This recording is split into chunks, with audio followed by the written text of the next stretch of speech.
दोस्तों ये वीडियो तो कल आपने देखा ही होगा, जिसमें ये शख्स सुप्रीम कोर्ट में सुनवाई के दौरान सीजेआई सूर्यकांत के सामने डॉक्यूमेंट्स फेंक देता है और सीजेआई के लिए अपशब्द कहता है, यानी कि गाली गलौज करता है।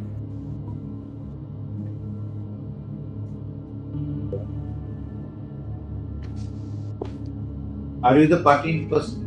Yes. Prabal Pratap? Yes.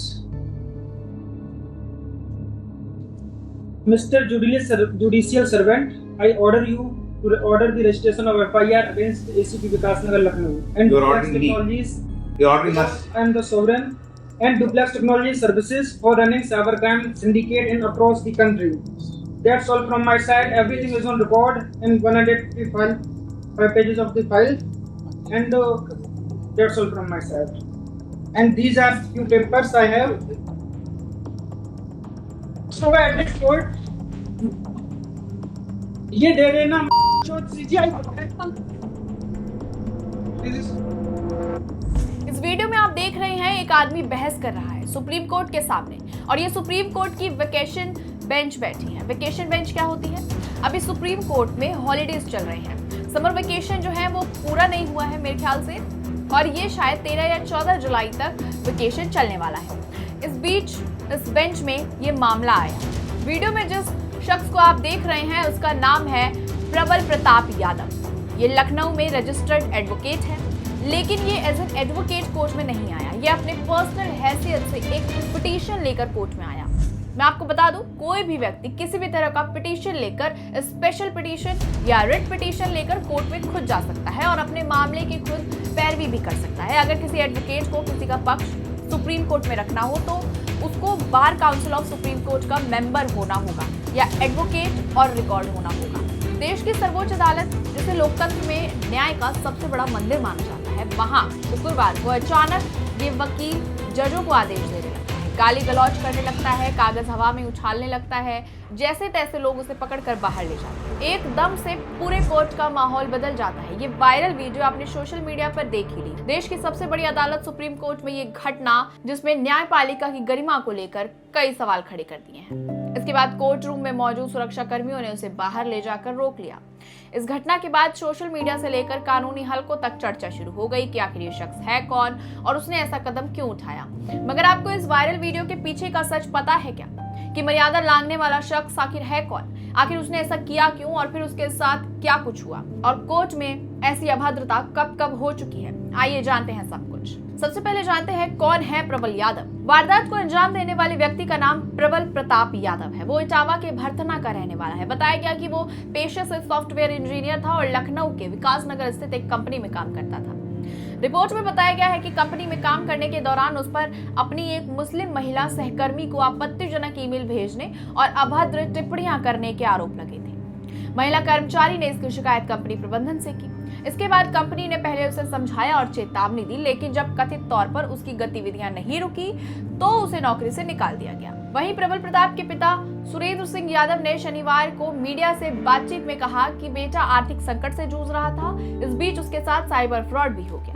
इसकी शिकायत की सुनवाई भी नहीं हुई। इसके लिए ही उसने कोर्ट में अर्जी लगाई थी। आर्थिक तंगी के बीच कहीं सुनवाई ना होने की वजह से वो काफी ज्यादा तनाव में था, इसीलिए ही उसे शायद कोर्ट में गलती हो गई। उन्होंने बताया कि उनकी 2 बेटियां हैं और एक बेटा है। प्रबल बेटियों की शादी हो चुकी है, सिर्फ 2 बीघा खेती है। ऐसे में घर की आर्थिक स्थिति बहुत कमजोर है। आर्थिक तंगी दूर करने के लिए प्रबल लगातार पढ़ाई करके अच्छी नौकरी करना चाहता था। उसने 3 साल पहले जिले के चौधरी चरण सिंह पीजी कॉलेज में बीएड किया था। सरकारी नौकरी न मिलने की वजह से 2 साल पहले वो लखनऊ वीवी से वकालत करने चला गया। जस्टिस केवी विश्वनाथन और जस्टिस आलोक राधे की पीठ के समक्ष प्रबल प्रताप नाम के इस याचिकाकर्ता की अपील पर सुनवाई चल रही थी। सुनवाई के दौरान उसने अचानक अदालत के भीतर कागज फेंकने शुरू कर दिए और न्यायाधीशों के प्रति अपमानजनक भाषा का इस्तेमाल करने लगा, गाली गलौज करने लगा। इतना ही नहीं, वो जजों को निर्देश भी देने लगा। स्थिति बिगड़ने पर सुप्रीम कोर्ट की सुरक्षा टीम को हस्तक्षेप करना पड़ा और उसे कोर्ट रूम से बाहर ले जाएगी। पुलिस और सूत्रों के मुताबिक इटावा निवासी प्रबल प्रताप पहले लखनऊ के जानकीपुरम इलाके में किराए के मकान में रहता था और विकासनगर स्थित निजी कंपनी डुप्लेक्स टेक्नोलॉजी में काम करता था। मगर कंपनी में काम करने वाली एक महिला कर्मचारी की शिकायत की गंभीरता को देखते हुए कंपनी ने उसे नौकरी से निकाल दिया। इसके बाद प्रबल प्रताप कंपनी के खिलाफ कार्रवाई की मांग करने लगा और एफआईआर दर्ज कराने की कोशिश करने लगा। एफआईआर दर्ज न होने पर प्रबल ने कंपनी के खिलाफ कस्टम कोर्ट में याचिका दायर की। कोर्ट ने उसकी याचिका को परिवाद के रूप में दर्ज कर लिया, लेकिन प्रबल एफआईआर दर्ज कराने की मांग पर अड़ा रहा। इसके बाद उसने हाईकोर्ट का दरवाजा खटखटाया, लेकिन वहां भी उसकी याचिका खारिज कर दी।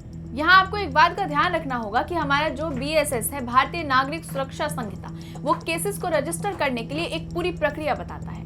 पहली बात तो ये कि अगर मैटर कॉग्निजेबल है तो आप पुलिस में जाइए, एफआईआर दर्ज करवाइए। अगर पुलिस एफआईआर नहीं लिखती है तो आप इस मैटर को SP लेवल के अधिकारी के सामने उठा सकते हैं, और अगर वहां से भी आपको राहत नहीं मिलती तो आप सीधे मजिस्ट्रेट कोर्ट में जाकर अपना कंप्लेंट दर्ज करवा सकते हैं। ये मजिस्ट्रेट की डिस्क्रिशनरी पावर है कि वो केस को रजिस्टर कर ले, एज अ कंप्लेंट या एफआईआर लिखने का आदेश दे दे। इस व्यक्ति का ये कहना था कि पुलिस को एफआईआर लिखने का आदेश दिया जाए। मजिस्ट्रेट ने उस मैटर को कंप्लेंट रिसीव कर लिया तो ये व्यक्ति हाई कोर्ट पहुंचा। हाई कोर्ट से इसका पिटीशन रिजेक्ट हो गया तो ये सुप्रीम कोर्ट में पहुंचा। सुप्रीम कोर्ट की डिवीजन बेंच के सामने ये मामला सामने आया। याचिका में अदालत के उस आदेश को चुनौती दी गई थी जिसमें प्रबल की अर्जी पर पुलिस ने जांच करने की बजाय उसे निजी शिकायत मान ली। सुप्रीम कोर्ट में सुनवाई शुरू हुई तो जज ने याचिकाकर्ता से पूछा, आप खुद ही पैरवी करेंगे? इस पर प्रबल बोला, न्यायिक अधिकारी महोदय, मैं आपको आदेश देता हूं कि आप लखनऊ के ACP के खिलाफ एफआईआर दर्ज करने का आदेश दें। इस पर जस्टिस KV विश्वनाथन ने हैरानी जताते हुए पूछा, आप मुझे आदेश दे रहे हैं? जवाब में याचिकाकर्ता बोला, मेरी तरफ से बस इतना ही, सब कुछ रिकॉर्ड पर है। इसके बाद उसने अपने साथ लाए करीब 185 पन्नों के केस की फाइल हवा में फेंक दी और गाली गलौज करने लगा। हंगामे के बाद जस्टिस KV विश्वनाथन ने कहा, वो बहुत परेशान है, ये सब उसकी हताशा है, हमें उसके लिए केवल सहानुभूति है, हम उनके खिलाफ कोई कार्रवाई नहीं करना चाहते। जहां तक मामले की बात है, हमें विवादित आदेश में दखल देने का कोई ठोस आधार नहीं मिला। इस वकील के खिलाफ बार काउंसिल भी कार्रवाई कर सकता है। हालांकि ये कोई पहला वाकया नहीं है जो कोर्ट में घटा हो।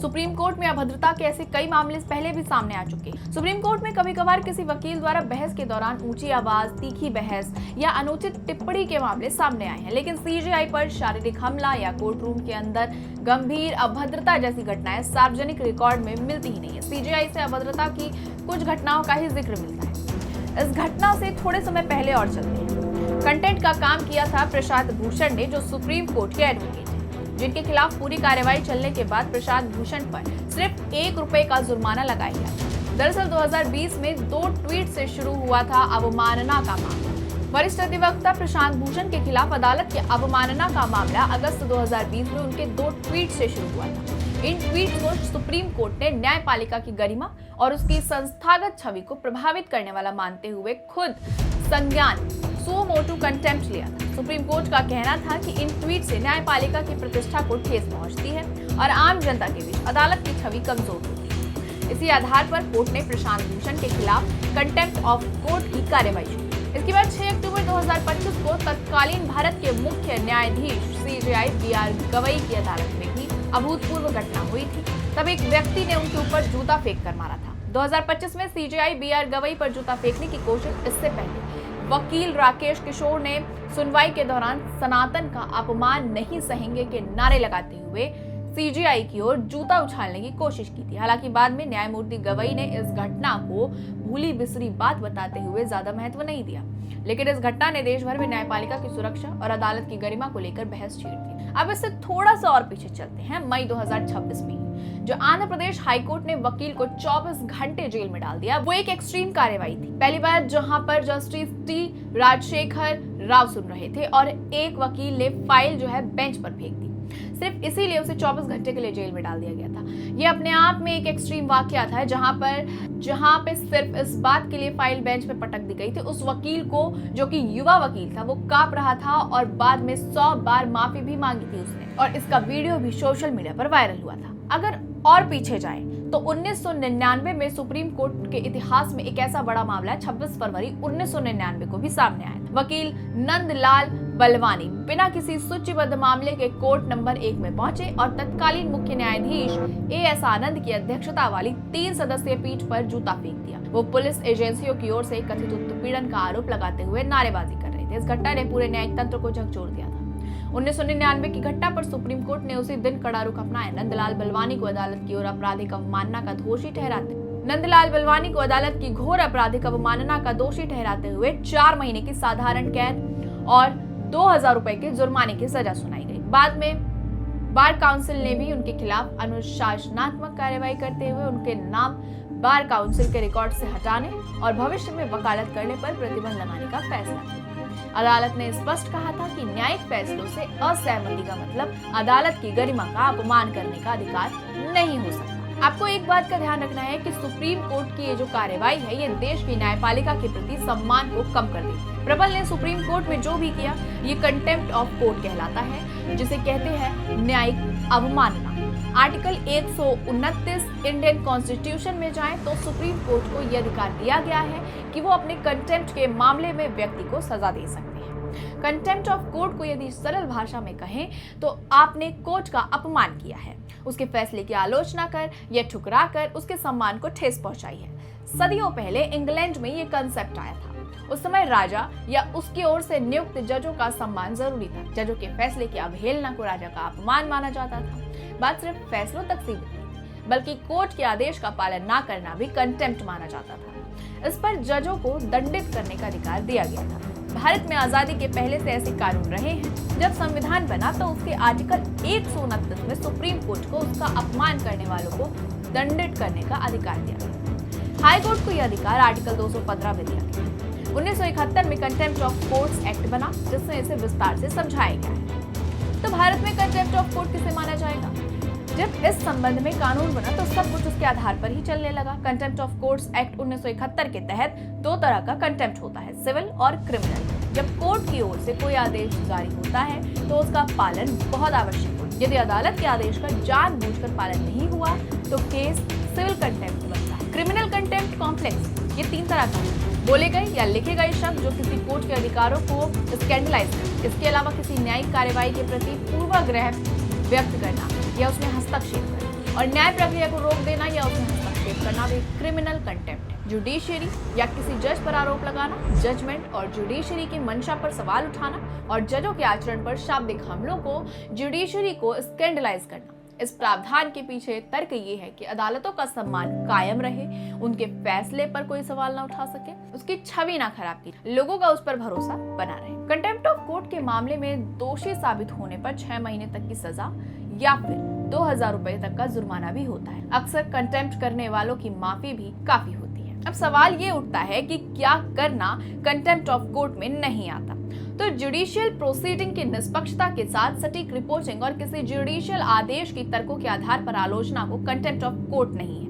ऐसी छवि बन रही थी कि जुडिशरी सिर्फ अपनी संस्थान की छवि बचाए रखने और जजों के कदाचार को छिपाने के लिए कंटेम्प्ट की कार्रवाई कर रही है। तब 2006 में कानून में संशोधन किया गया और सच को बचाव के तौर पर स्वीकार किया गया। उसका जनहित में होना आवश्यक है। सवाल सिर्फ इतना नहीं है कि किसी व्यक्ति ने कोर्ट के भीतर हंगामा किया। सवाल ये है कि अगर कोई अदालत की कार्रवाई के दौरान जज के सामने दस्तावेज फेंक दे, न्यायाधीश के लिए अभद्र भाषा का इस्तेमाल करे और अदालत की गरिमा को चुनौती दे, तो ऐसे मामले में कानून का रुख क्या होना चाहिए? कानूनी जानकारों का मानना है कि अदालत की अवमानना और न्यायिक प्रक्रिया में बाधा डालने जैसी हरकतें बेहद गंभीर मानी जाती हैं। अदालत में अनुशासन बनाए रखना न्याय व्यवस्था की बुनियादी शर्त है। ऐसे मामलों में अदालत के पास अवमानना की कार्रवाई करने, जुर्माना लगाने या परिस्थितियों के अनुसार सजा देने का अधिकार होता है।